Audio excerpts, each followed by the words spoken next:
Bismillahirrahmanirrahim. Assalamualaikum warahmatullahi wabarakatuh. Alhamdulillahirabbil alamin. Wassalatu wassalamu ala nabiyyina Muhammadin wa ala alihi wa ashabihi wa ummatihi ajmain. Saudara sekalian, di antara kisah para sahabat yang menarik bagi saya adalah kisah Abdurrahman bin Auf radhiyallahu anhu. Beliau ini sahabat yang hijrah ke Madinah, dipersaudarakan dengan Sa'ad bin Rabi. Oleh saudaranya, ditawari separuh hartanya, bahkan istrinya itu juga ditawarkan untuk dinikahi. Tetapi Abdurrahman bin Auf memilih untuk mandiri. Beliau minta ditunjukin di mana pasar, dan kemudian beliau berdagang di pasar itu. Dan menurut para pakar sejarah Islam, hanya dalam jangka waktu sekitar 32 tahun, beliau ketika meninggal dunia, itu meninggalkan kekayaan berupa warisan yang sekarang setara dengan lebih dari 5 triliun rupiah. Bayangkan dalam jangka sangat pendek, mampu memiliki kekayaan yang luar biasa. Nah, saudara sekalian, tidak hanya Abdurrahman bin Auf, ternyata banyak sahabat-sahabat di sekeliling Rasulullah SAW yang mereka adalah orang-orang kaya, miliarder. Bahkan Rasulullah SAW di sebagian riwayat itu ketika menikahi Khadijah radhiyallahu anha, beliau menikah dengan mahar 20 ekor onta. Seandainya onta sekarang kira-kira harganya sekitar 30 juta rupiah, maka sejak muda Rasulullah SAW sudah kaya, karena bisa menikah dengan mahar setara sekarang dengan sekitar 600 juta rupiah. Nah, saudara sekalian, menarik barangkali untuk kita kaji bagaimana kehidupan para sahabat.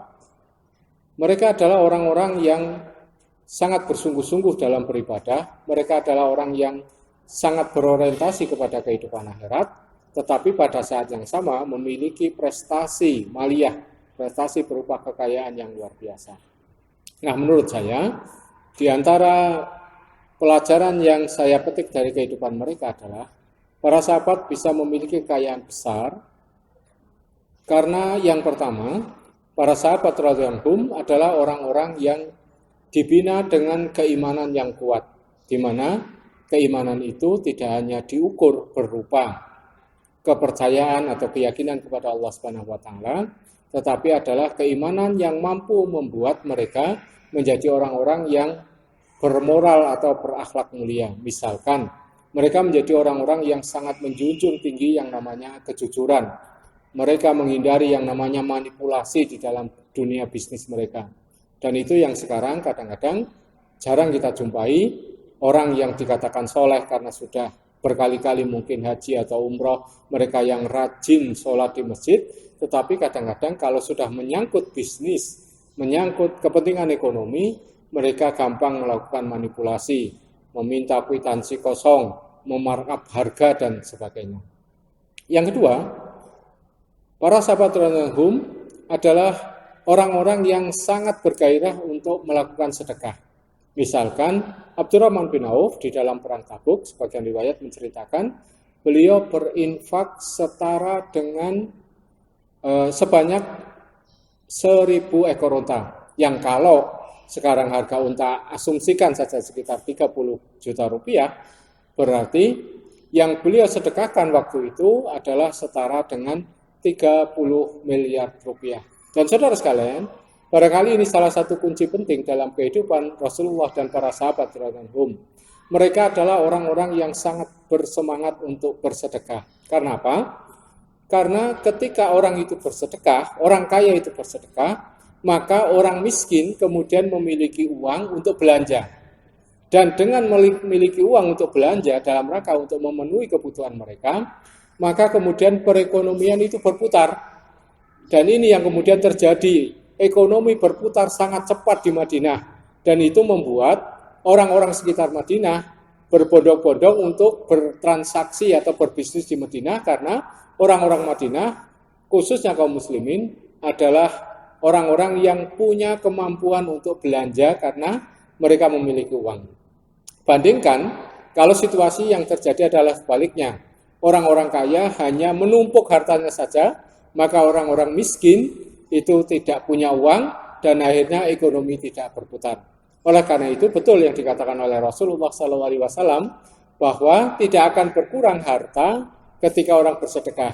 Ini mestinya tidak dipahami secara sempit bahwa kalau orang bersedekah nanti secara pribadi hartanya akan bertambah. Tapi mungkin lebih daripada itu, bahwa ketika sebuah komunitas masyarakat itu sangat bersemangat untuk saling bersedekah, maka kemudian ekonomi di masyarakat itu sangat cepat berputarnya, dan inilah kunci kenapa kemudian para sahabat bisa memiliki kekayaan yang sangat luar biasa. Oleh karena itu saudara sekalian, iman adalah sesuatu yang mampu mendorong kita untuk melakukan kebaikan-kebaikan bagi sesama, apalagi di era di mana wabah sedang menimpa kita semua. Tentu sangat diperlukan keberanian dan semangat untuk mampu dan mau bersedekah kepada sesama, karena itulah salah satu upaya agar kehidupan perekonomian kita akan berkembang lebih baik, sehingga ketika Allah SWT menjanjikan kepada orang yang beriman, man amila sholihan min dzakarin aw unsa wa huwa mu'minun falanuhyiyannahu hayatan thayyibah. Barang siapa yang beramal soleh baik laki-laki maupun perempuan dan mereka adalah beriman, Allah akan berikan kehidupan yang baik. Adalah sesuatu yang bisa diwujudkan dengan konsep keimanan yang kuat yang menumbuhkan kontrol diri untuk tidak melakukan perbuatan dosa, maksiat, manipulasi, berbohong, sekaligus juga semangat untuk melakukan kebaikan-kebaikan, diantaranya adalah sedekah. Semoga apa yang saya sampaikan menjadi manfaat bagi kita sekalian. Assalamualaikum warahmatullahi wabarakatuh.